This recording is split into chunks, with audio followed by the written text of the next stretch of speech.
Bem-vindos ao Mentes Conectadas. Prazer que estar aqui com vocês em mais um episódio. E hoje temos a honra de receber um convidado muito especial mesmo, o Eduardo Ventura, um consultor empresarial de quase 30 anos de experiência no mercado. Então vamos falar sobre um tema assim muito legal, essencial para os dias de hoje, que é o empresário do futuro, com habilidades para liderar em um mundo globalizado, competências novas competências, e como a gente consegue ali se inovar num mercado tão diferenciado, tão inovador e tão ágil. Eduardo, seja muito bem-vindo. Antes de formarmos assim, de falarmos um pouco sobre o futuro dos negócios, eu queria saber um pouquinho sobre você. Me conte um pouquinho sobre quem é o Eduardo, o que mais te inspirou até aqui? Me conte um pouquinho da sua trajetória. Ok.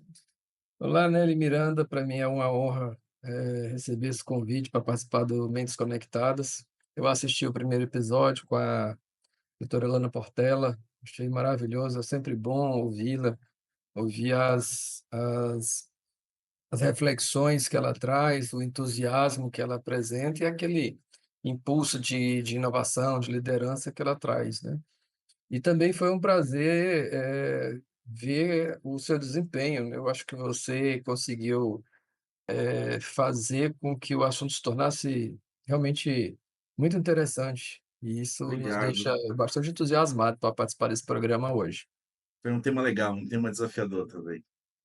É verdade. Bom, falando da minha trajetória, eu comecei, devido a questões familiares, Uhum, eu terminei não conseguindo na época fazer os cursos que eu desejava os cursos superiores. Então, enquanto as coisas se ajeitavam, em termos familiares, eu cursei direito, né, fiz o bacharelado em direito, depois eu fiz pós-graduação em marketing, economia e finanças e fui fazendo alguns outros estudos, né, fui incorporando a área de gestão, que era uma área que eu tinha alguma simpatia. uhum, Eu me via um pouco, assim, percebia que tinha, certa desenvoltura e, na primeira empresa, né, que a gente teve, lá já universitário, eu comecei a trabalhar com eventos junto com outro amigo, fui sócio de uma empresa de eventos, uhum, e o ponto dessa empresa foi que a gente foi provocado para entrar no segmento de marketing. Não existia empresa de marketing, existia agência de publicidade, a gente foi provocado aqui no nosso mercado a entrar, não só em eventos, mas, em marketing também. uhum. Isso foi no início dos anos 90, por volta de 92, 93, eu ainda estava na faculdade, e fizemos vários eventos e foi desenvolvendo, até que eu me formei, não cheguei a trabalhar na área, não me vi trabalhando na área do direito, eu acho muito bonito quem consegue operar bem com direito, mas eu vi que não tinha esse gosto, né, não era prazeroso para mim, eu gostava sempre gostei da gestão e de pessoas, né, e passei a investir um pouco mais na minha carreira nesse sentido. Trabalhei no mercado, fui gerente comercial, gerente de atendimento, passei por alguns cargos, até que em 2001 eu decidi abrir uma empresa em parceria com um amigo, e para a gente iniciar com consultoria, para importação e exportação na época, isso foi em 2001. 2001 eu comecei a atividade e comecei também a aumentar o meu leque de opções, e aí fiz parcerias com o Senac, Sebrae, e me tornei consultor nessa época dessas instituições há quase 25 anos, né. E foi aí que, eu comecei a investir mais forte na carreira de consultoria, porque até então, as consultorias eram muito isoladas, eram poucas áreas que a gente conseguia desenvolver uma consultoria. Principalmente por porte de empresas que a gente atendia, né, que nós atendíamos. Então, nós atendíamos basicamente pequenas empresas, porque é o porte predominante do nosso mercado. E com base nisso, a gente foi desenvolvendo expertise. E uma característica muito interessante de mercados menores é que você tem que, atuar em muitas áreas. Quando você trabalha em mercados grandes como São Paulo, Rio, Minas, você consegue nichar, você consegue focar em algumas áreas específicas. E eu terminei me tornando um consultor generalista, um consultor sênior, né, porque eu coordenava equipes, eu coordenava grupos de consultores que atendiam a diversas áreas funcionais. Isso trouxe muitos desafios, eu havia começado da área de compras, depois eu fui para a área de vendas, depois eu fui para a área de marketing, depois para economia e finanças e terminei indo para a estratégia e a inteligência de negócios. E foi uma trajetória, uma coisa puxando a outra, né. Quando você falou sobre consultoria generalista, assim, um consultor que atua em várias frentes, em várias regiões, tamanhos de empresa, me fez lembrar, Eduardo, de algo muito interessante. Para Uhum. quem não sabe, eu conheço o Eduardo há 10, 15, acho que uns 15 anos aí, deve estar chegando por aí. Eduardo foi meu primeiro mentor empresarial, foi a minha primeira inspiração, de fato, ali, quando eu vi a palestra do Eduardo lá no Sebrae, na época eu estava iniciando nessa trajetória também, eu falei: "Nossa, é isso que eu quero fazer". Eu me encantei com estratégias empresariais, na época você estava palestrando pelo Sebrae, né, como consultor do Sebrae ainda, como ainda é, e foi muito bacana. E eu lembro que numa entrevista com você, você disse o seguinte: "Olha, eu perguntei a você, e eu vou fazer essa pergunta novamente. Como é que eu consigo ter uma noção maior, assim, sobre resolver problemas, para melhorar minha argumentação? Como é que você consegue entender sobre vários assuntos?". E eu lembro que você me pediu para buscar um jornal, era um hotel, nós estávamos na sala do restaurante, e aí eu busquei esse jornal, e aí você começou a explorar os assuntos aleatórios que tinha no jornal. E aí nesse dia você mostrou que você precisa uma das competências para você ser um consultor generalista, eu acredito que seja, é justamente você estagiar em várias tribos. É você conseguir identificar muita coisa através do estudo, através também da experiência, né. Você falou aí, são várias experiências do mercado, foi que tornaram esse empresário, esse consultor tão renomado como você é. Agora me conta, você me daria o mesmo conselho de 15 anos atrás para esse para esse ano, ou você me colocaria dentro de um Instagram: "Olha, segue esse canal aqui"? Na verdade, eu te perguntaria onde é que você queria chegar, né, você gostaria de chegar, esse seria o ponto de partida. Hoje se fala muito em soft skills, hard skills, né. Sim. E quando a gente fala de habilidades que são, socioemocionais e habilidades técnicas, a gente talvez eu hoje te orientasse mais dividindo, equilibrando algumas dessas competências, né, dessas habilidades. E eu acho que na época, eu procurei trazer um pouco de competências socioemocionais, provocar você um pouco, né, sobre as competências socioemocionais, e também, mexer um pouco com as competências técnicas, porque a competência técnica, ela vai surgindo na medida que o mercado te demanda, na medida que você explora alternativas e enxerga que você vai por aquele caminho. Então o mercado pode te provocar ou você pode ir estudando, vendo, tomando contato com o mundo, né, com a tua experiência de Uhum. vida, você descobrir novas frentes e terminar indo por esse caminho. Então eu acho que eu pensaria um pouco sobre onde você quer chegar, exploraria muito mais isso, né, o teu sonho interior, o fogo, aquela chama que te direciona e, possivelmente identificaria, soft skills e hard skills que te ajudariam a seguir um novo caminho. Ah, que legal. E falando em hard skills, hoje muitos dizem que a inteligência emocional é a nova hard skills dos negócios, né. E aí você está falando que esse papel, como é que você enxerga esse papel da competência da liderança hoje empresarial? Como você enxerga de fato essa competência? Como uma das principais hoje? Muito bem. Eu acredito que isso depende muito do contexto que a empresa está inserida, depende muito do segmento de mercado, mas em todo segmento, de uma forma geral, a liderança continua sendo uma competência essencial, eu tenho certeza disso. E a competência de liderança, ela envolve muitos aspectos, assim, a gente não consegue falar de um único aspecto, eu acho que a gente tem que explorar bem, e talvez um dia a gente possa, conversar só sobre liderança num outro momento, que é um trabalho que a gente faz, muito bem aqui também, porque a gente acredita o seguinte, ó, em algumas empresas, principalmente empresas menores, empresas familiares, um dos problemas que a gente encontra é exatamente a falta de liderança. E você encontra isso também em empresas, não só empresas familiares, mas empresas pequenas, a dificuldade, porque não é fácil formar líder, e não é fácil identificar líder, e reter líder muito menos, a gente não está preparado para reter líderes muitas vezes. E eu acho que eu continuo apostando que essa é uma das competências essenciais, porque o líder que inspira a equipe, e a equipe é que bate meta. Então eu preciso continuar inspirando, eu preciso continuar educando, preciso continuar apoiando, incentivando, acalentando, negociando, moderando conflitos, tudo são competências que cabem ao líder. E assim, você é típico, você encontra muitas empresas cujo o gestor, Uhum. ele ainda não se comporta como líder, ele se comporta como chefe. Infelizmente, a gente ainda tem isso muito presente. A cultura arraigada, e eu acredito que o nosso mercado ainda predomina a cultura arraigada de que eu tenho que ser chefe, né, e eu que não preciso inspirar, eu não preciso respeitar, eu não preciso observar que o mercado de trabalho mudou, tá, e eu vejo Sim. essa queixa ela acontece em quase todos os mercados que a gente atua.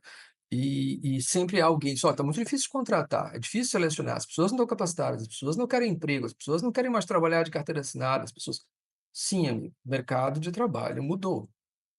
Agora as pessoas têm opção. Se eu quiser trabalhar por conta própria, eu consigo trabalhar por conta própria, independente de ter, carteira assinada ou não. Então o empresário que não entendeu que o mercado de trabalho mudou, ele vai ter dificuldade para liderar, ele vai ter dificuldade para conseguir boas pessoas e reter essas pessoas. Isso é um tema tão sensível, Eduardo, porque nós vemos aqui diariamente empresários com uma dificuldade imensa de reter talentos, de atrair talentos, de manter essas pessoas no ambiente de trabalho. Até porque hoje o ambiente de trabalho está híbrido, né? No mundo pós-pandêmico ele está híbrido, né? Muita gente trabalha de forma remota e, como você disse, o mundo empresarial mudou drasticamente nas últimas décadas, né? Deixa eu te fazer uma pergunta. O que mudou de essencial para esses novos empreendedores? O que que você acredita que é essencial para que esses novos empreendedores tenham e precisam acreditar, precisam ter essas habilidades, precisam obter essas competências para conseguir liderar? Eu acho que entender o cenário, entender o contexto de mundo, ele é essencial para que a gente tenha um ponto de partida para conversar sobre isso. Entendo que as transformações, em várias áreas, o cenário muda hoje drasticamente, é de um jeito e aí você tem uma eleição americana e o cenário começa a mudar e começa a puxar para outro lado, para outras tendências, né, e você fica à beira de uma nova ordem. Mas se a gente for tocar em alguns pontos que são mais sensíveis, eu acho que o empresário, teria que ter uma atenção muito maior para o comportamento do consumo, as transformações desse consumidor, né, esse consumidor que hoje ele não aceita qualquer coisa, ele está muito mais exigente, ele tem tecnologia à disposição dele, ele tem muitas alternativas de mercado e compra, né, ele tem muita oferta, ele é super ofertado, Uhum, e eu acho que a gente precisa entender muito bem o que que a gente faz pela vida do nosso cliente. O hum, nosso cliente hoje, ele não quer mais trabalho, ele não quer ter trabalho, ele não quer atividades complexas, ele quer tudo simples, ele quer tudo à mão. É interessante, estava conversando com eu tenho um filho de você conhece bem, eu tenho um filho de 18, um filho de 16, uhum. e outro dia desses conversando com os amigos, e eu lembro, numa rodinha prestando atenção, um deles falou assim: "Mas como que não tem um aplicativo ainda que faz isso?" E eu fiquei imaginando, poxa, como que é complexo, um aplicativo que fizesse o que ele está pensando, mas ele estava pensando o seguinte, ele nasceu e cresceu no mundo dos aplicativos, então tudo se resolve com um aplicativo de celular, ele vai para onde ele quiser com um aplicativo de celular, ele compra alguma coisa com um aplicativo de celular, ele compra o ingresso de cinema com um aplicativo de celular, ele paga com um aplicativo de celular.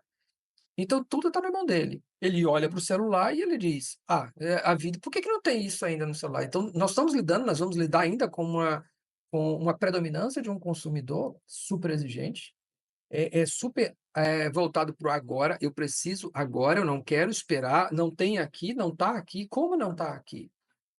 Então entender um pouco essa nova dinâmica do consumidor em alguns segmentos, porque, ó, tudo que a gente fala não se aplica a todo mercado.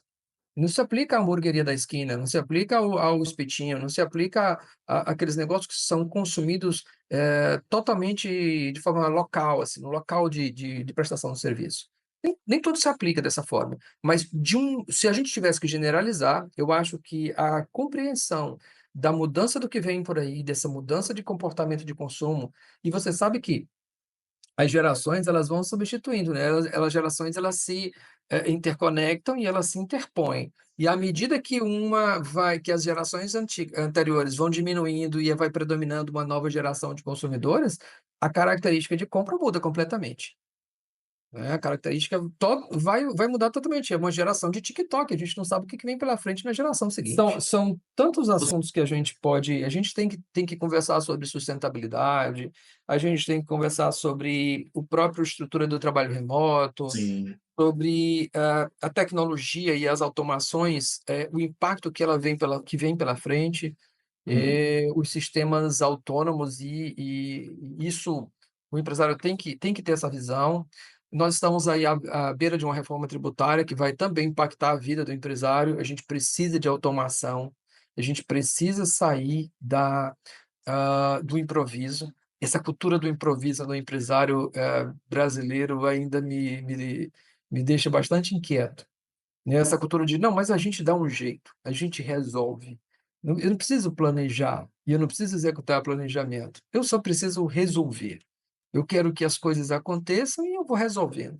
Então essa cultura do improviso, então existem aspectos culturais que a gente precisa mudar, aspectos de competências mesmo que o empresário precisa desenvolver, mas eu destacaria isso, essa mudança no comportamento de consumo, o impacto que a tecnologia vai trazer daqui por diante, os aspectos de sustentabilidade, que eu acho que também são muito fortes, e a gestão financeira também como um quarto, e a eficiência operacional.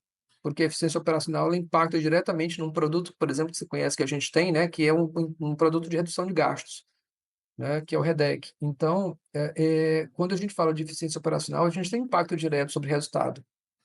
E é Eu queria preciso que a tocar gente tenha eu quero números. tocar em cada assunto desse, cada ponto desse, Tá. Eduardo, porque são assuntos extremamente importantes para quem está nos ouvindo, para quem vai estar nos escutando. Porque eu percebo isso ao longo do tempo, desses últimos 15 anos que eu trabalho, 10, 12 anos que eu trabalho no mercado de trabalho, como comercial, eu percebo que a grande maioria dos empresários é como você está falando, eles são muito a toque de caixa, né? Eles não têm a noção processual, eles conhecem do seu produto, eles criaram uma empresa porque aprenderam a entregar aquilo que eles estão vendendo, mas eles não têm a menor noção de processo, o que de fato é um processo, o que de fato contempla uma gestão financeira, o que tecnologia, o que é requisito para a sua empresa como tecnologia, que de fato é essencial. São temas extremamente importantes que eu quero tocar nesses pontos com você, cada um deles. Você falou de uma coisa no início sobre olhar para fora, olhar para o comportamento do consumidor. O que você está querendo dizer é, exatamente na prática, o foco do cliente, o olhar do cliente. Seria um dos aspectos, uma das abordagens seria essa, porque Sim, é a visão mercadológica. A visão mercadológica é aquela visão isso que eu que queria dizer, a é visão tentar entender como mercadológica, o exato. mercado me vê, Uhum. né. Eu preciso entender como o mercado me vê. Não adianta eu saber só como eu me vejo, eu preciso entender como o mercado me vê, eu preciso entender se o mercado está satisfeito com o meu produto, que nível de satisfação o mercado tem com o meu produto, qual é a percepção, do mercado em relação ao que eu ofereço, o que eu oferto é o que o mercado está me comprando, né. Eu preciso dessas reflexões para entender o que eu faço pelo mercado, que problemas eu resolvo, o que eu faço pela vida do cliente. Então, quando eu penso no consumidor e quando eu penso em entender o mercado, o consumidor, assim, quando eu falo de mercado de uma forma geral, Sim. eu estou pensando em entender o que o cliente está comprando e o que ele vai comprar no futuro. Eu preciso entender isso. Ele está me comprando o quê? Como é Ele que vai me faz comprar no isso, futuro Eduardo? o quê? Como é que faz isso? Como é Pronto, que exerce isso? Como é que a gente consegue entender o nível de consciência do consumidor? Como é que por onde começa? muito bem. Existem muitas ferramentas. Você tem ferramentas de pesquisa, você tem ferramentas de pesquisa qualitativa, você tem hoje softwares que permitem você fazer inteligência de mercado de uma forma bem automática. Você tem muitos softwares que, ou aliás, institutos que promovem. estudos e pesquisas que falam do comportamento de consumo. Então observar isso é um ponto importante, mas quando se trata do meu produto, é ouvir o cliente. É Sim. dar atenção ao cliente, é perceber os números da minha empresa e a inteligência de negócios que eu uso dentro dos meus números, assim, principalmente para empresas que têm números, que se preocupam com números, que levam os seus números a sério, que é um ponto que muita gente não leva, né. Eu vejo muito empreendedor que não leva os seus números a sério, e é muito importante que você pegue seus números e olhe. Mas será que os números deles estão corretos? Não, e é exatamente assim, eles não ligam para os números. E onde é que está meu cliente mais lucrativo? Onde está meu cliente mais fiel? Onde está meu cliente que mais traz novos clientes? Onde está meu cliente que divulga? Onde está meu cliente que eu sou que tem maior que eu tenho maior facilidade de deixar satisfeito e de atender? Onde esse cliente está? Ele está crescendo, há uma tendência de crescimento desse tipo de comportamento? Eu vou continuar sendo relevante para esse cliente? Eu tenho, existem produtos substitutos ou concorrentes que são mais relevantes e que podem se tornar mais relevantes do que eu? São perguntas que eu tenho que me fazer, eu tenho que, como empreendedor, parar e fazer reflexões. E a gente não gosta de refletir, a gente gosta de trabalhar, a gente acredita que o que dá resultado é chegar cedo na empresa e sair tarde da empresa. E raramente a gente para refletir. Quantas empresas você acha que tem planejamento estratégico? Você chega na empresa, a empresa não tem planejamento estratégico, ou quando tem, não executa, ou quando tem, não controla, ou quando tem, não utiliza aquilo como um referencial de crescimento. Aí você vai na empresa, quantos têm números sérios, né? Então, se a gente quer aprender alguma coisa com o mercado, a gente não pode usar só a observação. Não é que o empresário não tenha essa percepção, eu acho que se ele chegou no lugar que ele chegou, ele tem o feeling, ele tem a percepção. Mas por que que eu preciso viver só de percepção se eu tenho os números em casa? Por que que eu preciso viver só de percepção se eu posso conversar com esse cliente de forma sistemática? São reflexões Continuar que nesse tema, eu quero continuar nesse tema de análise de mercado e quero colocar isso dentro de um bojo, de um pacote de planejamento estratégico. Isso é muito importante que as pessoas que estão nos escutando, e principalmente empresário, entenda. Análise de mercado, por exemplo, você tocou nesse ponto. Eu percebo que muitos empresários começam o seu negócio olhando para o vizinho. "Nossa, seu negócio deu bom, né? Então eu vou fazer um igual. Então eu vou fazer um igual", mas não tem um estudo aprofundado, ou não tem um estudo de mercado, como você disse. Você disse que tinha algumas ferramentas que trabalham com análise de mercado.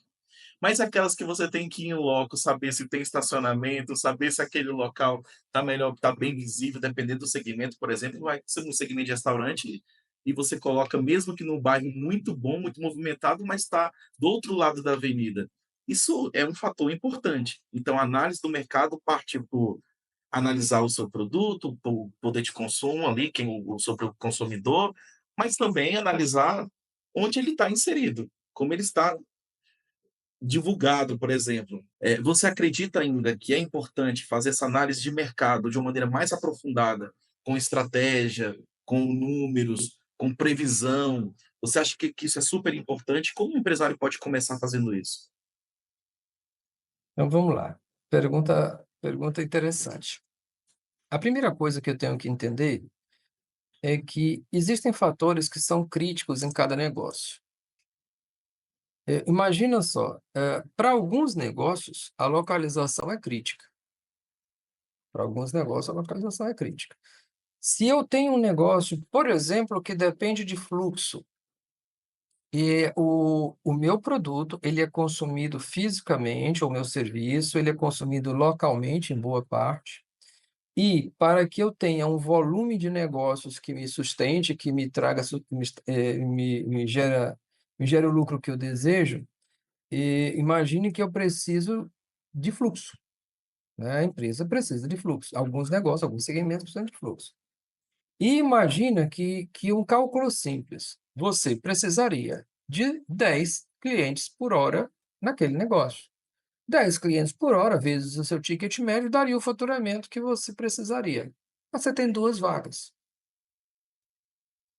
você tem 4 mesas. Como é que você espera que você tem uma duração média do teu cliente, se o teu cliente passar 15 minutos com você, tá tudo bem. Entra um, sai outro, entra um, sai outro, entra um, sai outro, tá tudo bem. Mas se eu não tenho essa possibilidade, se eu Exato. preciso se o local que eu estou e o tipo de negócio que eu estou, ele não é de passante, não, eu não tenho passantes, eu não tenho movimento de pedestres, e se eu estou em bairro que a locomoção é basicamente de veículo, de carros ou de motos, eu tenho que saber que eu tenho que reservar lugar para isso, senão eu não me sustento. Então eu preciso primeiro entender quais são os fatores que são mais críticos para o negócio que eu estou. Né, e aí sim, eu tenho que olhar para ele e dizer: "Isso aqui é relevante, e aí isso aqui eu vou pesquisar, isso aqui eu vou estudar". Se localização é um fator crítico, eu preciso de um estudo de localização de ponto comercial se eu for abrir uma unidade. Eu Uhum. preciso avaliar se o ponto atual não oferece restrições ao meu crescimento.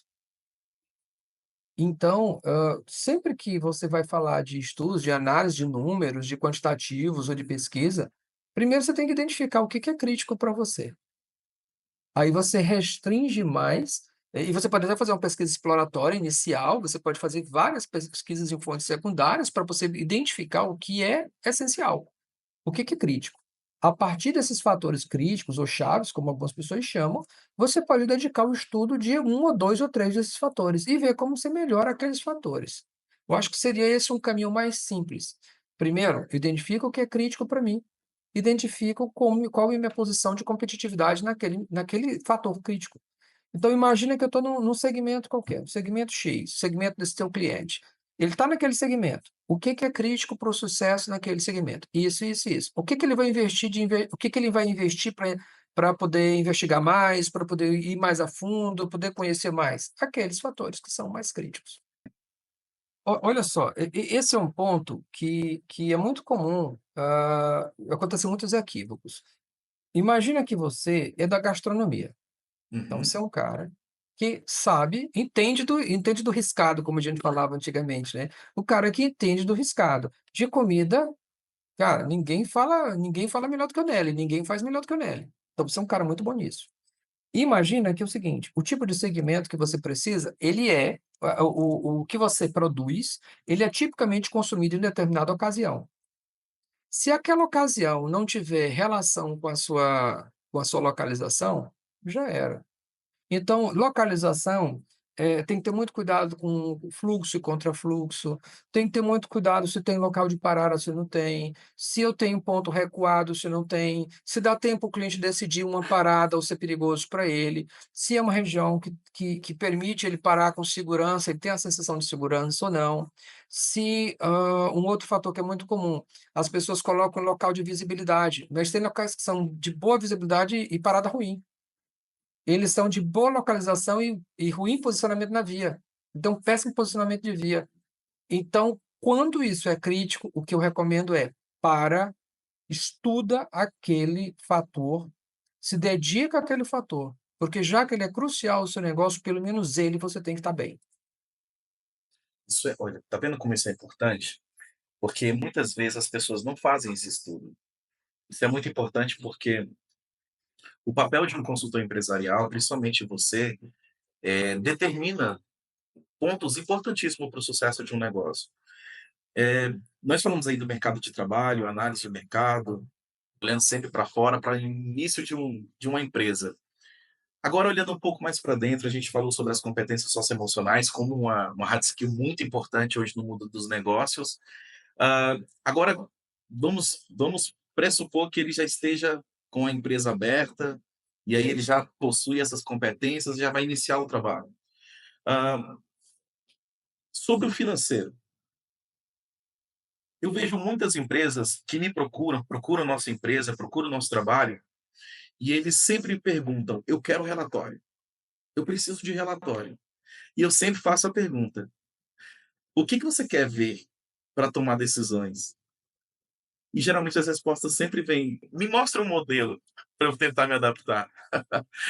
Quais são os indicadores principais sobre o mundo das finanças? É o coração da empresa. E eu sei que você é especialista na área de finanças. Eu queria que você falasse para a gente quais são os principais indicadores, o que que a gente precisa ter, os empresários precisam ter inicialmente, para que tenha uma gestão financeira equilibrada. E nem estou tocando aí no nosso tecnologia, mas que ele pode fazer na parede. mas o que que ele precisa ter para se orientar, para tomar decisões mais assertivas? Boa pergunta também, né. Bom, eu vou começar respondendo pelo seguinte: como consultor, mesmo sendo generalista e a gente conhecendo sobre muitos assuntos, eu não tenho todas as respostas, né, a gente não tem e nem a garantia de que as nossas respostas são sempre as corretas. A gente também se engana. A gente é claro que, a experiência aumenta a nossa assertividade, né, então na medida que a gente Sim. vai tendo mais experiência com o outro empresário, vai convivendo com outras empresas, com outros mercados, e isso força a gente estudar muito, a gente termina, de alguma maneira, a gente se força a estudar, estar atualizado, a estar sempre em contato com o mercado. Isso é muito bom. Então, voltando para a pergunta sobre finanças, o primeiro ponto, se você observar, é que quase todos os empreendedores iniciam sem plano de negócio. Quando a gente for iniciar sem plano de negócio é garantia de sucesso? Não, de jeito nenhum. Né? Plano de negócios, ele é apenas um referencial que faz eu antever coisas que possivelmente passariam despercebidas se eu não tivesse parado para planejar. Quando eu paro para planejar, eu consigo ver os desafios que vêm pela frente muito antes, né? E a gente muitos empresários acreditam que o plano de negócios é algo para iniciar negócio. Eu posso refazer meu plano de negócios a hora que eu quiser, e eu devo fazer isso. O mais recomendado é que eu sempre refaça meu plano de negócios. Meu cenário muda e eu preciso me replanejar, me reinventar sempre. Agora, se você observar pontos críticos que são, assim, muito comuns no início do negócio. Quando s quando quando você inicia um empreendimento, se ele rapidamente atinge o ponto de equilíbrio, é muito provável que você tenha tranquilidade de caixa. Agora, os primeiros problemas acontecem quando você demora a alcançar o ponto de equilíbrio, e isso gera um tempo muito longo de desencaixe, ou seja, de caixa negativo. Quando você passa muito tempo de caixa negativo, possivelmente o empresário, o empreendedor não se preparou para aquele caixa negativo, e ele vai ter que recorrer a fontes de financiamento para poder resolver um problema que ele não tinha previsto. Então esse é um dos primeiros problemas que acontece, é o período de desencaixe pela demora em atingir o ponto de equilíbrio. O segundo é a dificuldade de dimensionar a necessidade de capital de giro e do empresário entender o que é capital de giro. Normalmente, quando ele pensa em capital de giro, ele pensa num dinheiro que fica guardado, que fica na conta, que ele fica movimentando. E o capital de giro ele envolve muito mais do que isso. Essa compreensão de que capital de giro envolve estoques, envolve contas a receber, envolve a disponibilidade que eu tenho em bancos ou aplicações, é uma dificuldade que o empreendedor tem. Ele precisa dedicar um pouco de atenção a aprender sobre isso, né. Então esses são 2 problemas, assim, muito comuns. O terceiro problema é subestimar a necessidade de investimento. Esse é um ponto também muito, comum, né, ele subestimar o montante que ele precisa para fazer o que ele quer. E quantos planos de negócios, já chegaram em minha mão, o cara chegar e dizer assim: "Ó, quanto que você está disposto a investir?". "Ah, eu tenho 500.000, eu tenho 1.000.000, eu tenho 2.000.000". "Tá, mas o negócio que você está pensando é de 5.000.000. O negócio que você está pensando vai exigir 4.000.000, vai te pedir 2.000.000 de capital de giro, eu tenho 1.000.000, então você tem 2, pelo que o que você está propondo, vai te exigir 2.000.000 de capital de giro, né. Então essa noção, ela termina sendo um grande desafio para o empreendedor. E não é fácil, né, eu não, assim, não Fácil. culpo, porque ele nem sabe que ele precisa disso. Então, muitas vezes ele termina, caindo nessa armadilha, porque ele não percebeu, ele não sabia, ele desconhecia o fato de que ele ia necessitar desse planejamento. Eu me lembro de uma vez uma empresa, por isso que eu falo que o plano de negócio precisa estar sempre sendo refeito. Eu me lembro de uma empresa que nós chegamos a atender, e a empresa vinha já com 10, 15 anos de mercado, muito bem-sucedida, e ela fez uma expansão. E a expansão incluiu, entrar no mercado governamental. O mercado governamental normalmente, né, o Gov, ele tende a exigir um capital de giro que o mercado privado não pede. Então, quando ele entrou no mercado Gov, a necessidade de capital de giro mais que dobrou, e ele não percebeu isso. Quando ele foi perceber, já era tarde demais, o patrimônio, já tinha sido boa parte do patrimônio da empresa tinha sido consumido, o crédito já havia sido consumido e parte do patrimônio pessoal também já havia sido consumido. Então, assim, teoricamente tinha tudo para dar certo, porque era uma empresa bem-sucedida, de empresários bem-sucedidos e com muito tempo de mercado. E com finanças não dá para Show. brincar. O empresário que está nos escutando, com certeza, deve estar se perguntando: "Eu não sei". Por isso que a gente busca um episódio como esse, busca uma palestra, busca o Sebrae, busca o consultor como Eduardo, para a gente tentar identificar o que que eu não estou enxergando ainda. Sobre essas 2 análises, essas 2 competências, gestão por processos e gestão financeira, você acredita que é uma das principais competências para um líder hoje, o empresário, na verdade, o empresário, para que ele consiga buscar cursos, buscar conhecimento, adquirir mais estudo aí em relação a esses 2 pontos? Bom, a primeira coisa, eu diria que talvez não fosse uma competência essencial para o empresário, mas para a empresa. Porque, tem empresários que o grau de instrução assim, eles são bem-sucedidos como empreendedores, mas o grau de instrução não permite, mais fazer correr atrás ou não ter mais disposição para correr atrás de certos conhecimentos que são complexos. Alguns desses conhecimentos que são mais complexos, ele precisa que essa competência, de alguma maneira, a empresa dele tenha. Se não é ele que tem essa competência, alguém na empresa precisa ter. Alguém na empresa precisa conseguir enxergar a necessidade de, capitalização, a necessidade de obtenção de recursos, para investimentos. Ele precisa entender a necessidade de mexer no ciclo financeiro dele para diminuir a necessidade de capital de giro. Ele precisa ter alguém que consiga olhar e enxergar os riscos que estão ali no nariz dele e ele não está enxergando. Então, se ele não tem essa competência, precisa ter alguém na empresa que tenha. Não adianta o empresário eu não posso chegar e dizer que o empresário tem que dominar todas essas competências, porque às vezes não dá, às vezes não é possível dentro do perfil, né. Então é como se eu estivesse dizendo para o empresário assim: "Olha, você não teve estudo, agora tá complicado a tua vida", e eu não posso dizer isso. Eu acho que ele tem que ter essa competência na empresa, não necessariamente o empresário. O empresário tem que ter consciência de que ele precisa dominar os conceitos básicos de finanças, porque isso quebra empresas. Né. Ele precisa ter essa noção, porque ele precisa saber que, se ele não sabe, vai ter alguém da empresa tem que saber. Se o empresário não tem aquela competência indispensável, alguém na empresa, alguém na organização precisa ter.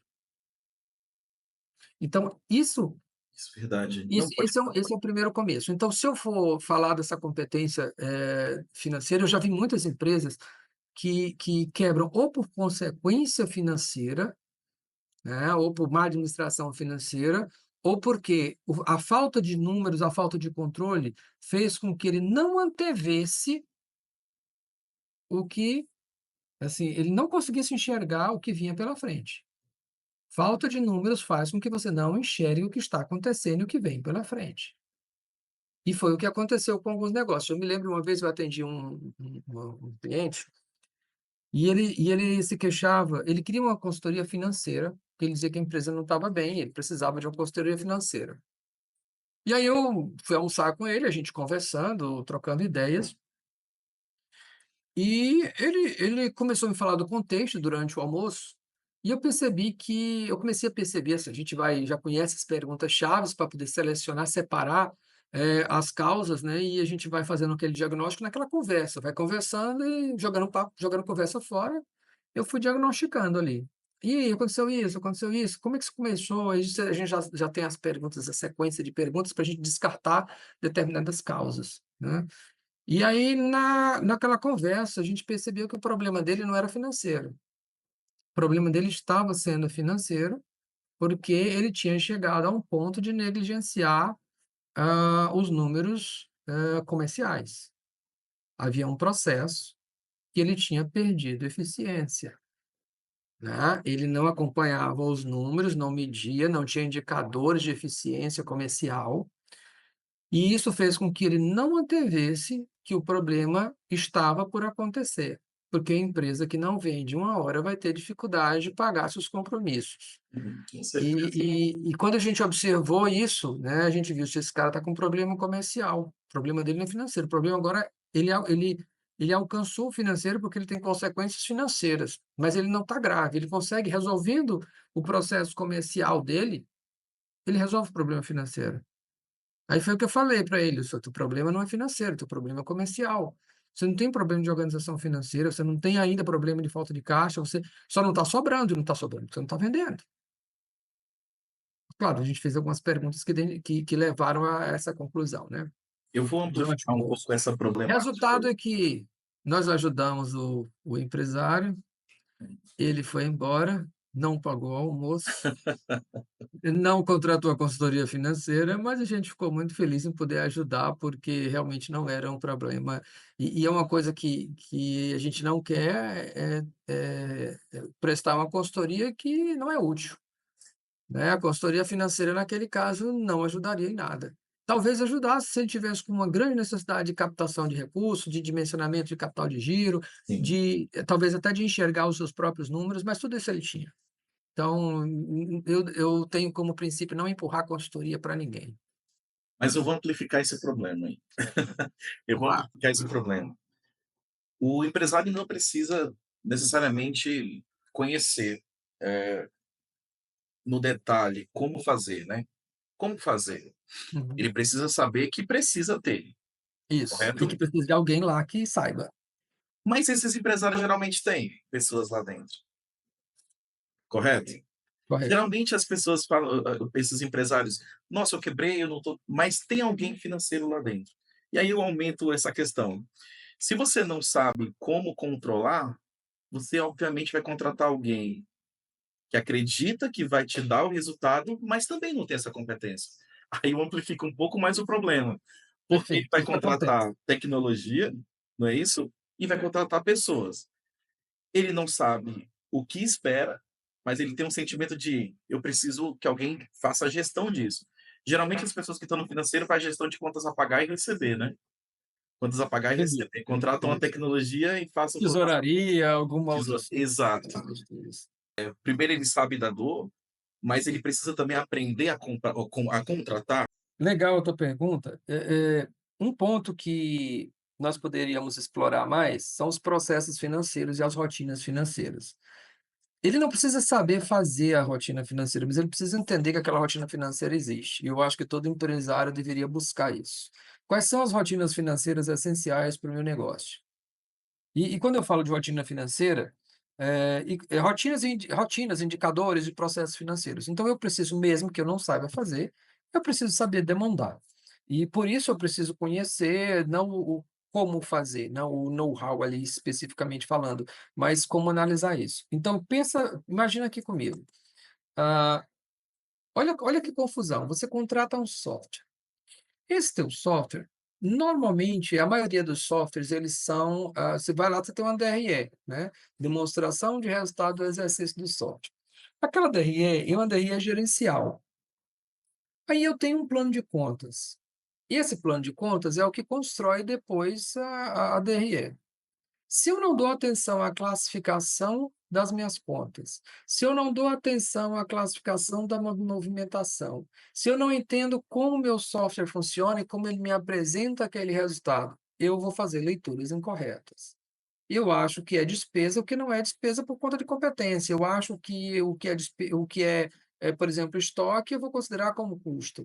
E eu vou dar um tratamento para o meu dado, que é muito comum quem trabalha com sistema e não tem a consultoria financeira, ele não sabe o que fazer com os números, porque ele tem impressões equivocadas. E ele passa a fazer o seguinte: o que que muitos softwares terminam induzindo o empresário a fazer? Fazer gestão por caixa. Aí tu vai para toque de caixa. Tu vai fazer gestão por caixa, porque tu não tem esses números organizados em BI, tu não tem esses números organizados de forma que tu consiga ler. Separe o que é caixa, separe o que é resultado e separe o que é patrimônio, pelo menos, né. Então, se eu não sei o que é meu patrimônio, se eu não sei o que é o caixa, quanto é a minha disponibilidade de caixa, uma coisa muito comum, imagina que tu tenhas lá, 2.000.000 no teu caixa. Tu tem 2.000.000 no teu caixa, 5.000.000 no teu caixa, mas tu não sabe qual é a composição do teu caixa. O que que eu quero dizer? Olha, dos 5.000.000 que tu tem lá no teu caixa, 2.000.000 estão comprometidos com contas a receber. 1.000.000 é reserva de lucros. 1.000.000 é um processo que tu teve deixou para reservar lá, que tu vai ter que fazer alguma coisa. E tem lá 1.000.000 que é de incentivo fiscal que tu não pode gastar com qualquer coisa, só pode fazer com investimentos ou absorver prejuízo, por exemplo. Então, tu tem uma composição, tu tem 5.000.000, esses 5.000.000 tu não estão disponíveis, né. Imagina que o empresário olha, às vezes, vê a conta com 5.000.000 e ele não sabe o que que aqueles 5.000.000 representam. Então, daqueles 5.000.000, quanto que ele pode gastar, quanto que ele pode comprometer, quanto que ele pode investir, quanto que ele pode tirar. Ele não tem isso muito claro, o que que ele vai fazer. Ele vai para o mais simples, ele vai ver que é disponível, vai calcular aqueles compromissos que ele tem de curto prazo e corre o risco de comprometer o caixa dele. E muitas vezes, ó, uma empresa até trabalha, ela funciona durante um ano, muitas empresas, principalmente aquelas que são mais sazonais, que têm vendas mais sazonais, elas terminam, em algum momento tendo prejuízo, em alguns meses tendo prejuízo, mas está tudo bem, porque em outro mês ela vai compensando e dentro do ano ela termina dando lucro. Então a empresa, ela pode dar um prejuízo de vez em quando.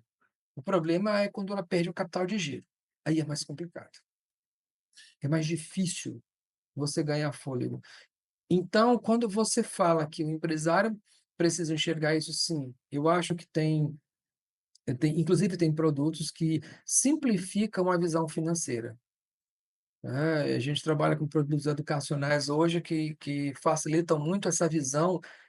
Eu eu lembro uma vez, eu não sei se eu já te contei isso, a gente estava o Sebrae me colocou um grande desafio, acho que foi por volta de 2005, 2004, que era para fazer um plano de negócios para uma cooperativa de catadores de caranguejo.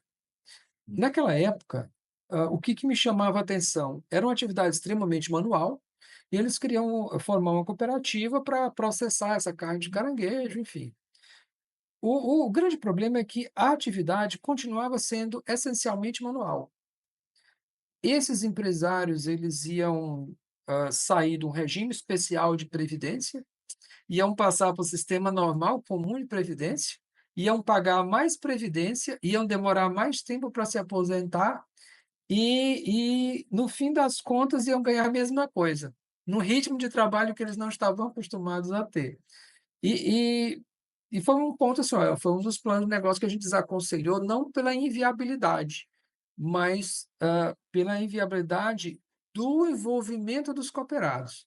Mas o que que chamou atenção nesse plano? Nesse plano chamou atenção, porque eu estava sentado, com eles numa praça, tinha faltado luz, era uma ilha, né, eu estava lá ainda no começo da carreira Sim. do Sebrae, e eu estava lá numa ilha sentado com eles ao redor da praça, e eu precisava explicar para eles a noção de capital de giro. E eu descobri que a maioria era analfabeto. Ou seja, eles não sabiam ler e escrever e não dominavam o básico de assim, operação matemática mais um pouco mais complexa, né. Sim. Então o que que eu fiz? Eu coloquei todo mundo na praça, assim, sentado ao redor do banco, eu peguei pedrinhas e tampinhas de refrigerante, de cerveja, enfim, e considerei o seguinte: ó, toda vez que você fizer um negócio à vista, você passa uma pedrinha. Toda vez que acontecer um negócio a prazo, você passa uma tampinha. Tampinhas só são Que aceitas se o legal. outro aceitar a prazo. Então você pode: "Ah, como é que eu faço? O fornecedor só aceita pedrinha, não aceita tampinha".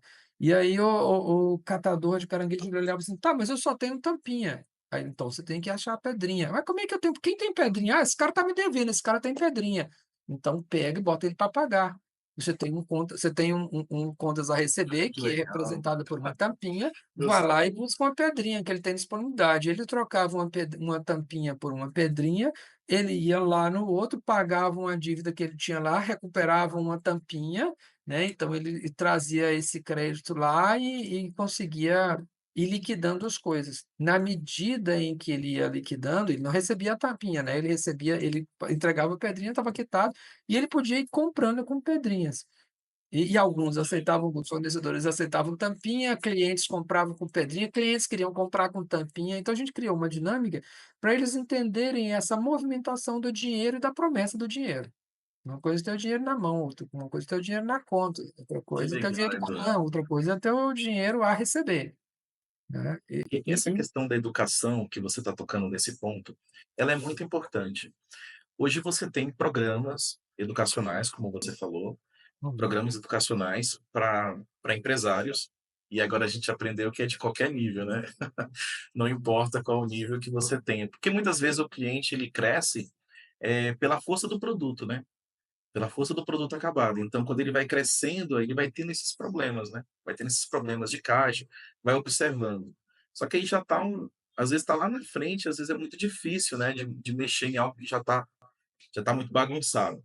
Hã, esses programas educacionais que você promove ao cliente ou está disponível, ele parte do princípio de ensinar a teoria financeira, um pouco da parte administrativa, essas noções que você nos ensinou hoje, e também vai para a prática? Tem algum programa que você faz um diagnóstico do cliente, entra com o cliente, entende ali o segmento, as coisas mais específicas do cliente? Mas o que que a gente procura fazer quando, quando o empresário e quando ele se permite entender isso, porque às vezes ele não quer entender isso, né, e quando ele se permite entender, o que que a gente consegue fazer? A gente consegue fazer com que ele domine esses conceitos de o que que é patrimônio, o que que é resultado, o que que é patrimônio que não é dele, o que que é endividamento, o que que é liquidez, o que que é capital de giro, o que que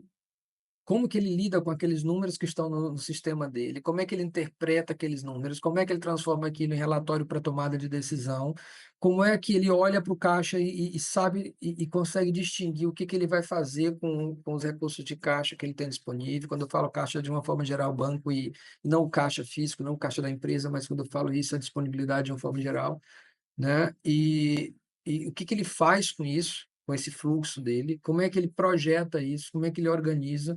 Você chega na maioria das empresas, as empresas não têm um orçamento, então elas não têm uma base, elas não têm uma referência para seguir, ela não tem uma meta para: "Ah, eu não posso gastar mais do que isso, eu projetei isso e aí eu não tenho um referencial para saber quanto que eu posso gastar, o que que eu posso fazer com o dinheiro que entra". Então o que que a gente ajuda? A gente ajuda o empresário a compreender, não de forma técnica, que o principal objetivo não é isso, mas ele raciocinar financeiramente.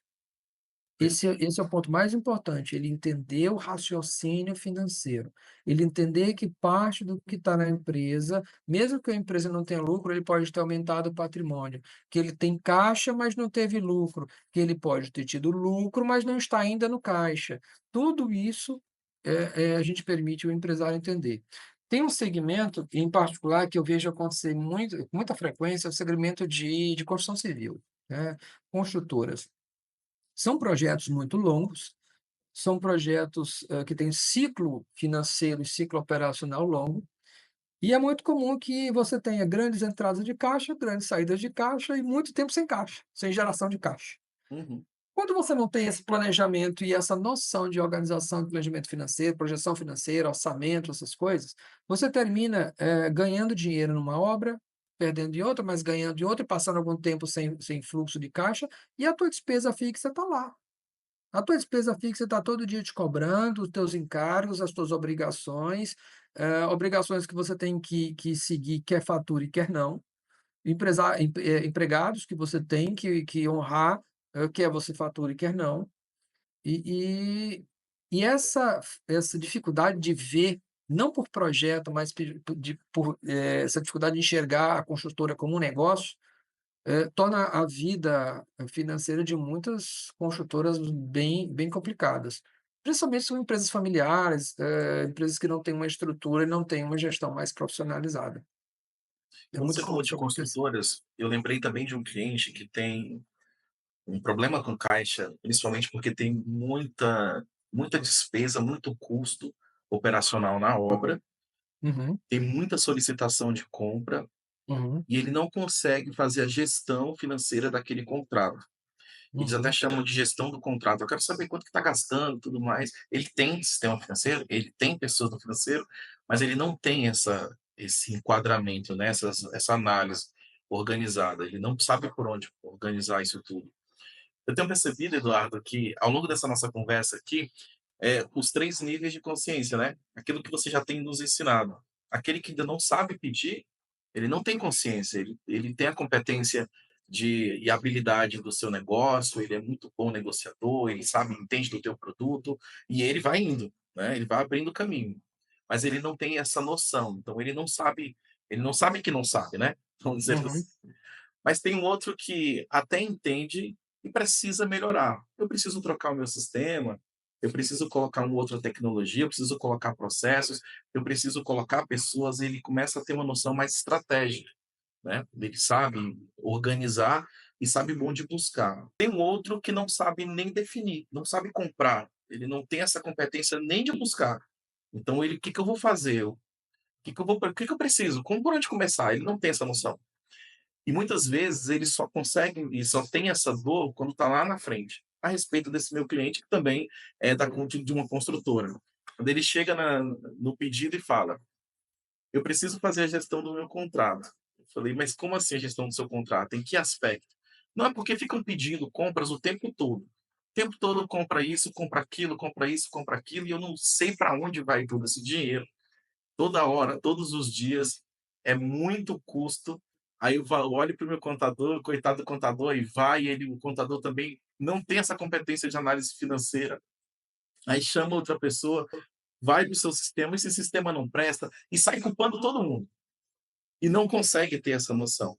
Nesses 3 níveis de consciência que eu coloquei agora, ah, o que você acredita ser mais importante para o empresário que está nos assistindo?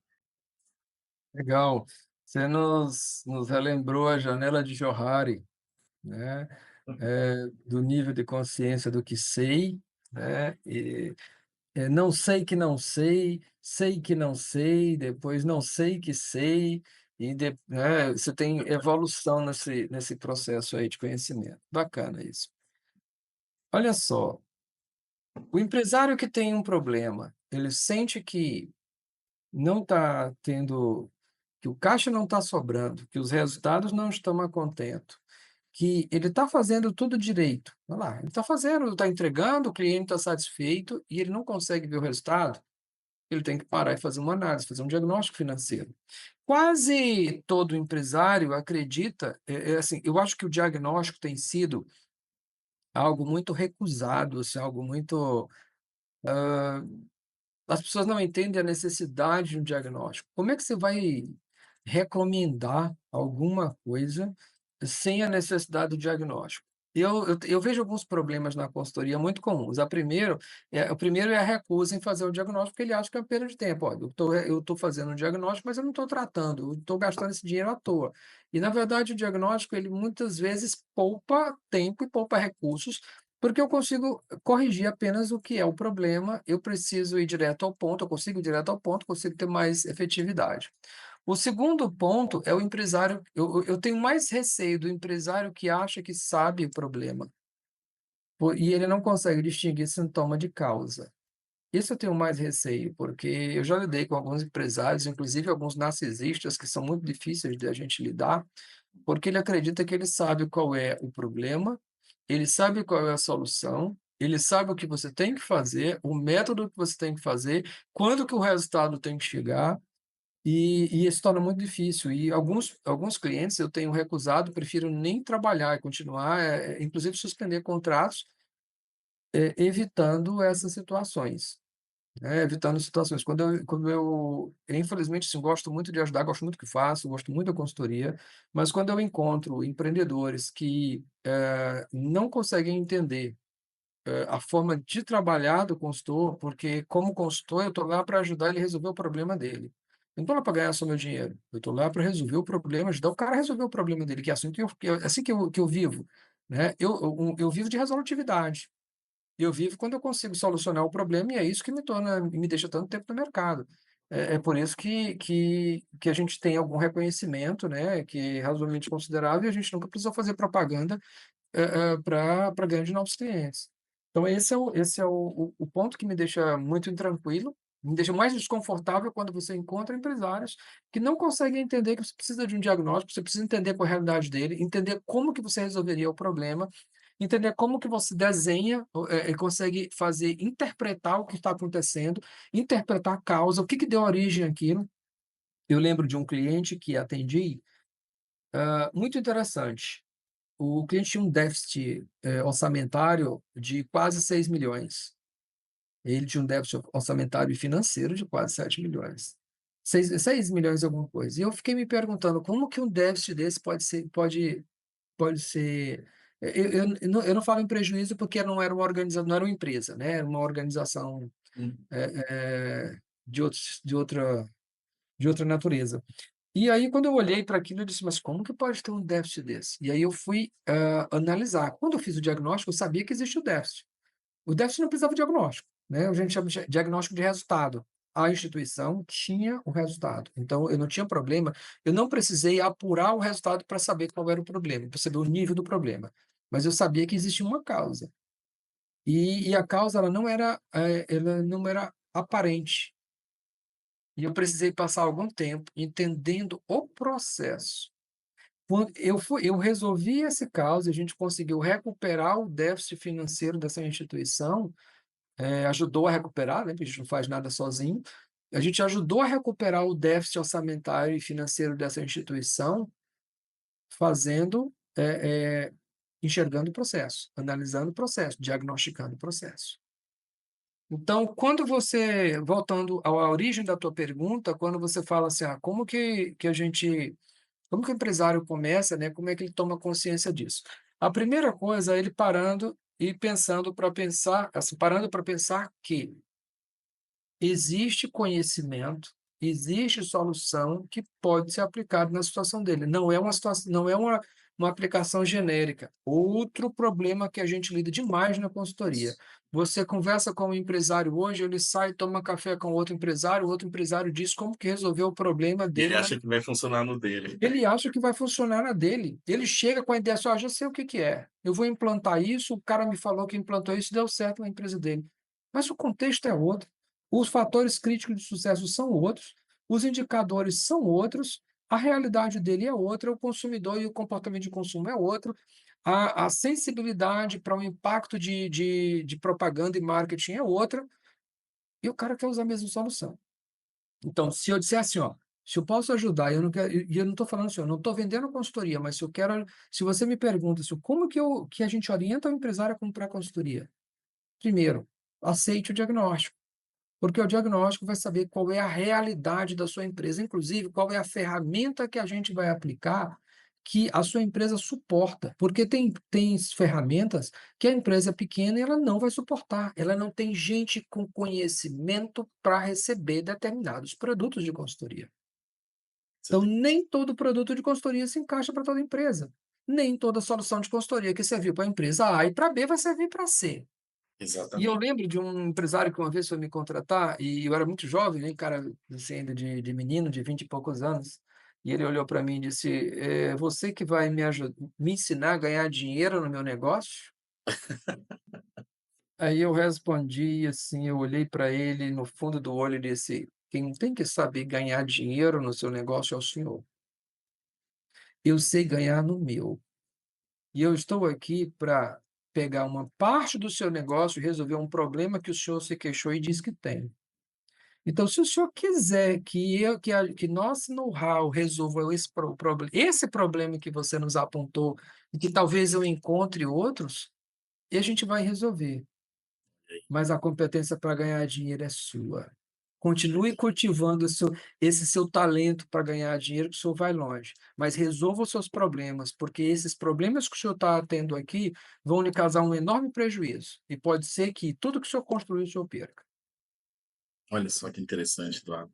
O que você comentou agora sobre essa questão do diagnóstico, aceitar o diagnóstico, porque ele tem uma ansiedade, ele quer as coisas para ontem, e isso tá isso tá acontecendo com muita frequência, Eduardo. Eu não sei se faz parte desse novo empresário, desse novo cenário de mundo que as coisas acontecem tão rapidamente, tudo está ali pré-pronto, pré-definido, ele acha que uma solução que foi implementada em uma empresa vai funcionar para ele, e até a gente sofre essa dificuldade também, né, porque ele acredita que é do mesmo padrão. E eu vejo que esse é uma consciência meio que coletiva, né. A grande maioria dos empresários acredita que é assim, então eles vão nos modelos. Hã, Verdade. sobre um assunto que eu quero trazer para você, é sobre, rapidamente, colocar tecnologia.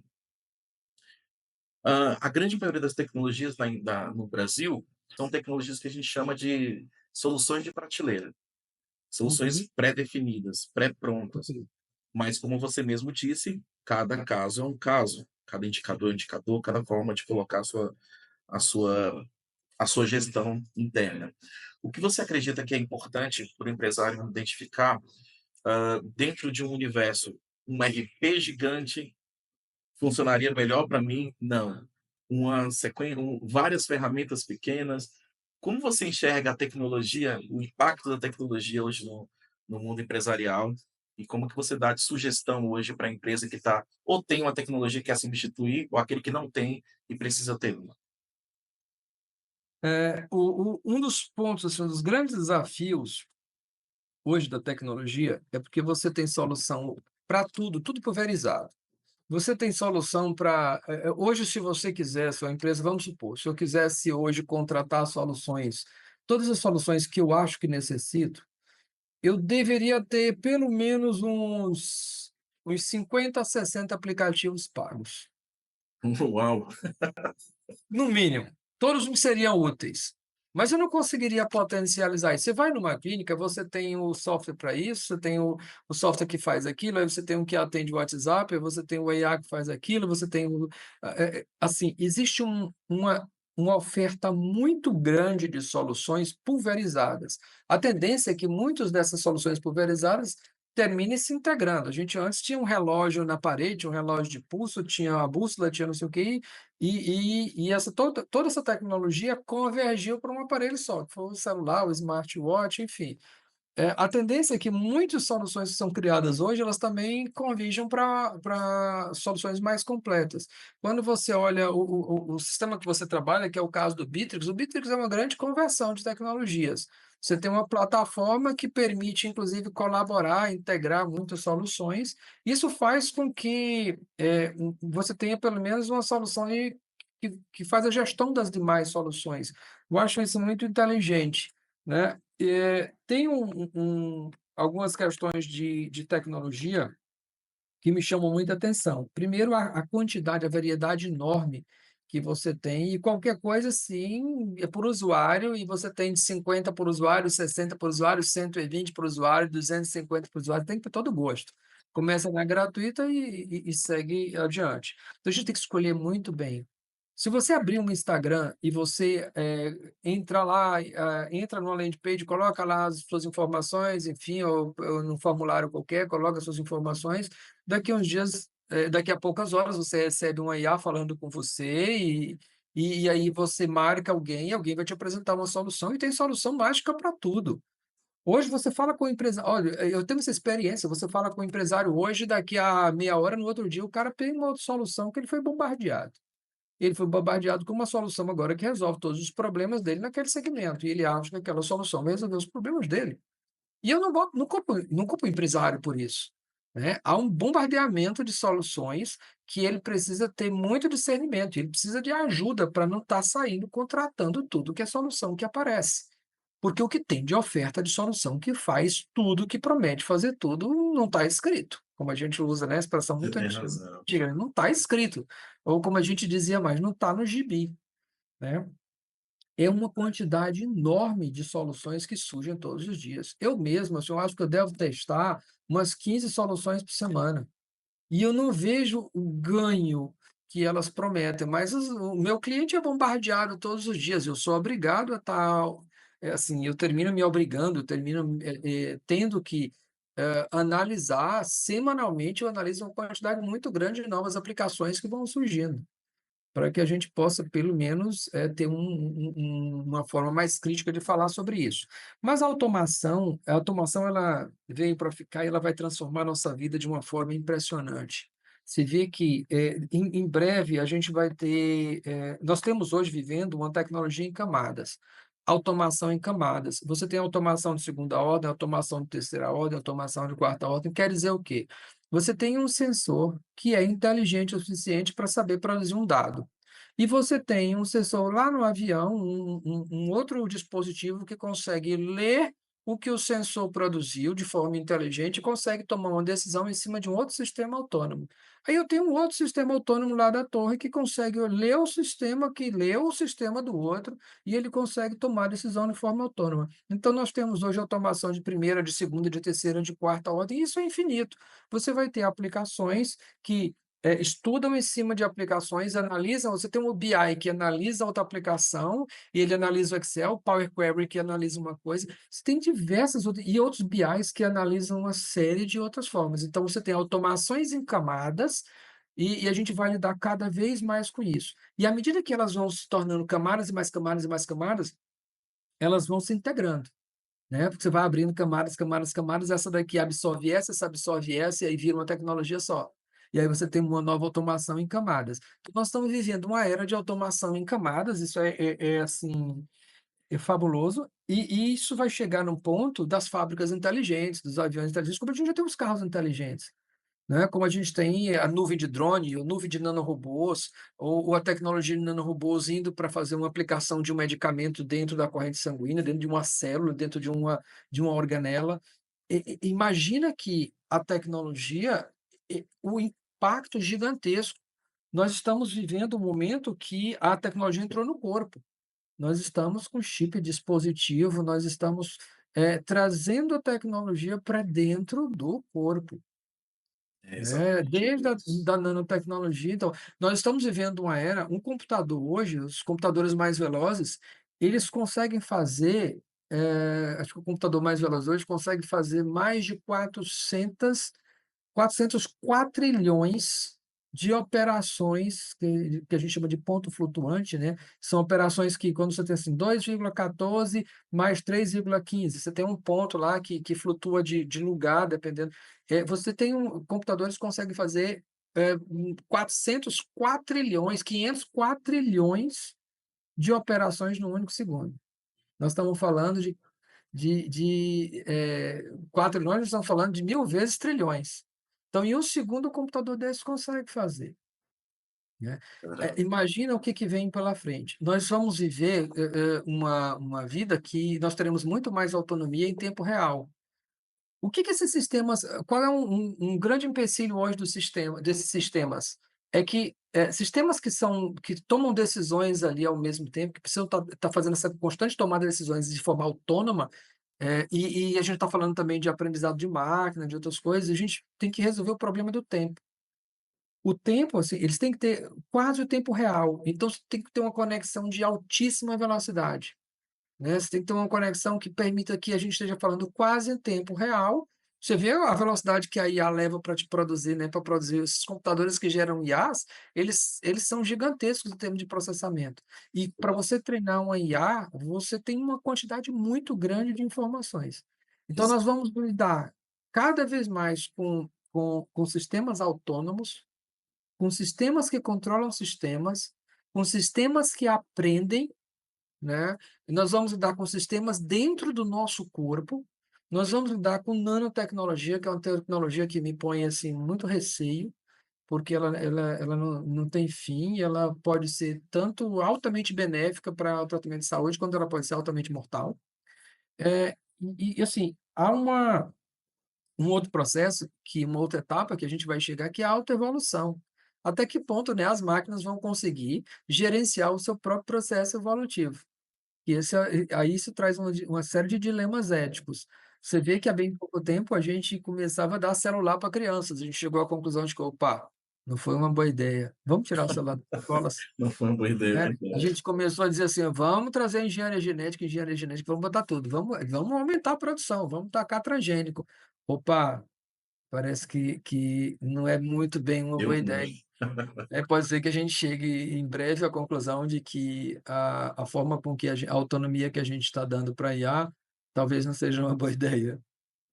O empresário do futuro é um empresário que tem muitos mais desafios, né, porque ele Sem precisa dúvida, aprender sobre muita coisa. é Eh, verdade.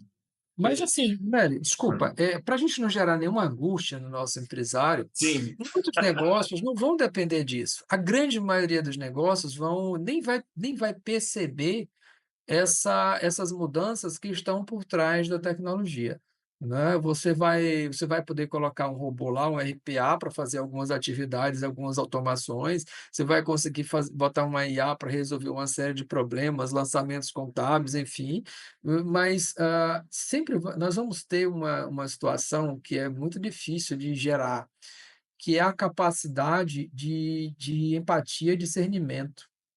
Né, a empatia e o discernimento, existem algumas características humanas, algumas soft skills, e, só fazendo um adendo aqui também é importante colocar, que quando a gente fala da liderança, ela é muito mais um soft skill, né, quando a gente fala de habilidades socioemocionais, a gente está falando mais de soft skills do que hard skill. Mas são impactos que a gente não precisa se preocupar tanto, porque eu vou continuar comprando espetinho na esquina, eu vou continuar me vestindo, eu vou continuar tendo que sair para comer, eu vou continuar tendo que fazer muitas outras coisas que são experiências tipicamente humanas e que não são tão dependentes da tecnologia. isso é muito bacana, porque quando você estava falando, eu estava refletindo sobre construir um futuro, um empreendedor que está nascendo agora e aquele que está atuando, né, está ganhando força aí no mercado.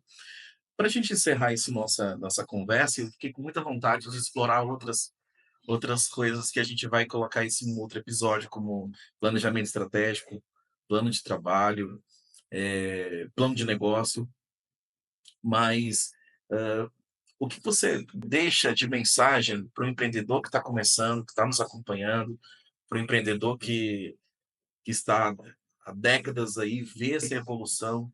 E eu quero que você nos coloque nessa mudança que houve no mundo pós-pandêmico, por exemplo, tão recente e mudou tanta coisa. O que você deixa de mensagem para essas pessoas que estão começando, esses empresários que estão começando, e realmente e aqueles que ainda estão fazendo mudanças na sua empresa nesse momento? Legal. Alguns conceitos que é importante a gente não perder de vista, né, que é a sustentabilidade. A sustentabilidade, deixa eu fazer um parêntese aqui, nós estamos vivendo a era das falácias. E por que que eu digo a era das falácias? Porque todo dia a gente é bombardeado por falácias, que é a base das fake news, né. Uma falácia, ela se caracteriza basicamente por uma verdade disfarçada, uma mentira disfarçada de verdade. E nós somos bombardeados por muitas mentiras disfarçadas de verdade, o dia inteiro. É muito difícil distinguir, são muitos dilemas éticos que vão vir pela frente.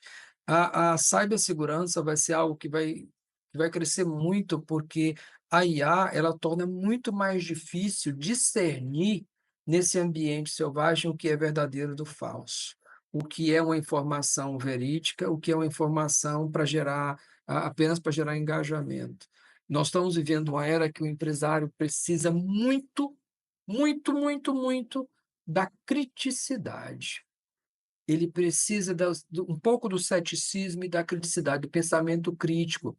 Existem muitos autores contemporâneos que exploraram a necessidade do pensamento crítico, e o pensamento crítico nunca foi tão necessário quanto agora. Imagina que você tem, eu vi isso recentemente, uma senhora que, ela num aplicativo, ela achou que estava falando com o Elon Musk. Aí ela começou a interagir e aí pediu para ver, o sistema acionou uma câmera, como se tivesse o do outro lado o Elon Musk, como se ele estivesse aqui com a gente. E aí ela dizia assim: "Ah, não, mas deixa eu ver se é você, passa a mão no cabelo". Ele passava a mão no cabelo. "Ah, mas sorria", e ele sorria. E aí, ele convenceu, através de engenharia social, muito cuidado com empresário, muito cuidado com as técnicas de engenharia social, depois a gente pode falar sobre isso. Mas através de engenharia social, ele convenceu de que ela teria que pagar R$ 1.500 para ele, mas não sei o quê, mas não sei o quê, para se associar aos negócios dele, e ela receberia um carro, receberia mais não sei mais o quê, e ela retornaria não sei quanto, enfim, ela tomou um golpe de R$ 35.000, mais ou menos, se não me falha a memória, Nossa, através de um golpe muito bem construído. Tá, onde do outro lado tinha uma câmera e alguém que você confiava, e alguém que estava se mostrando, inclusive o cara aparecia num cenário, o Elon Musk aparecia num cenário como se estivesse trabalhando, segundo a narrativa que a gente viu. Não sei até que ponto, até até essa própria manchete é considerada verdade ou se é uma fake, uma reportagem fake. Você não sabe mais se essa reportagem foi gerada por IA para parecer verdade, ou se de fato ela caiu e isso aconteceu. nossa, Né, nossa. então, esse discernimento, essa era das falácias, a gente tem que tomar muito cuidado, porque a falácia, ela é muito fácil de ser construída.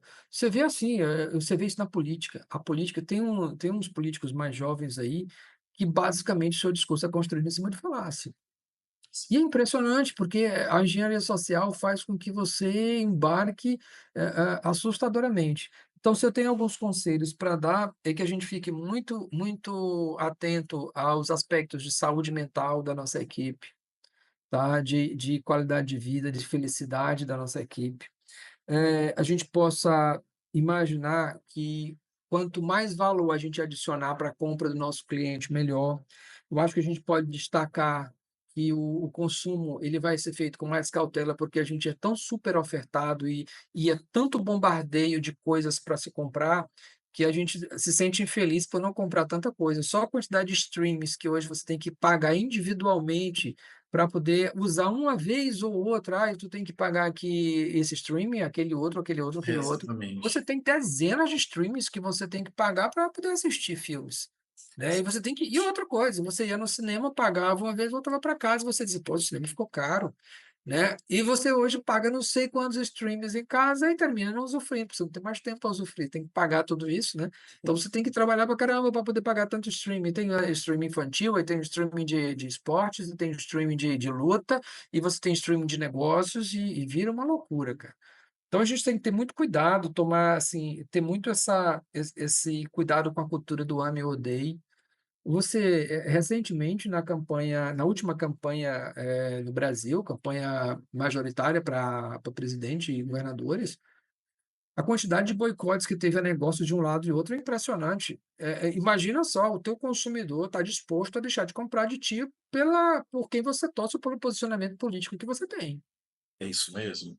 É, Pensa aí, ó, onde você está se só metendo. Cuidado, você como empresário, pensa bem onde é que você está se metendo.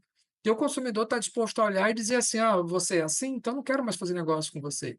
Ele não está preocupado só com o teu produto, ele está preocupado com quem você é, como você se posiciona, o que que você faz, o que que você fala. Ficou muito mais complexo. E aí a gente tem que ter mais, cuidado nesse sentido.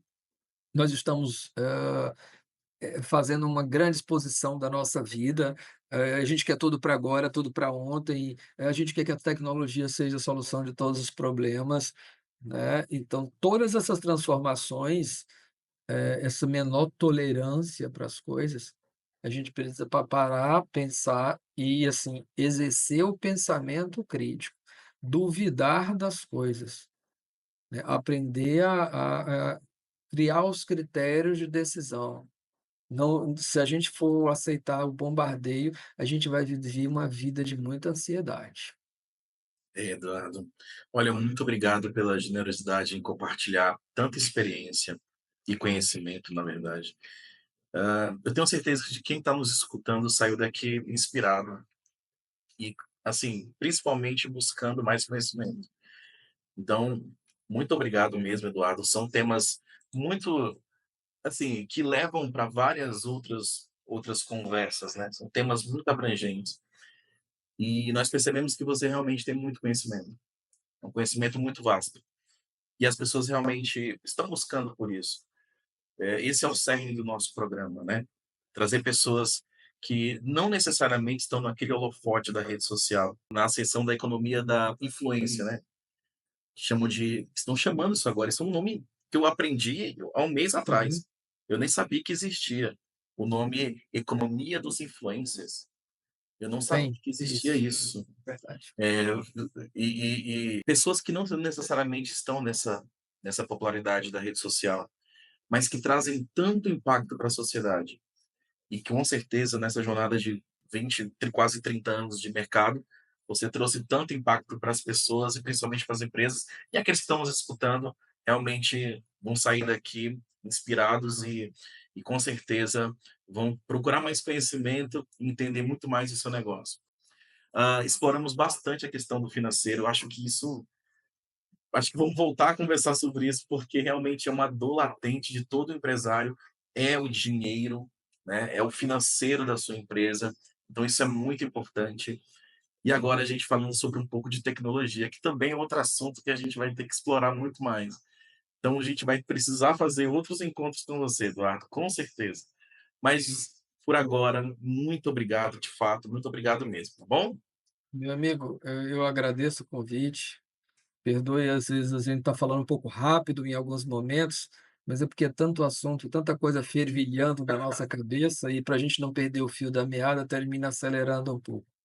E às vezes são assuntos que a gente procura trazer que tem alguma relevância para o público que está nos assistindo, e dentro da realidade de mundo que a gente vive, né, nós não somos os donos da verdade, não temos a percepção de toda a realidade que É existe, verdade.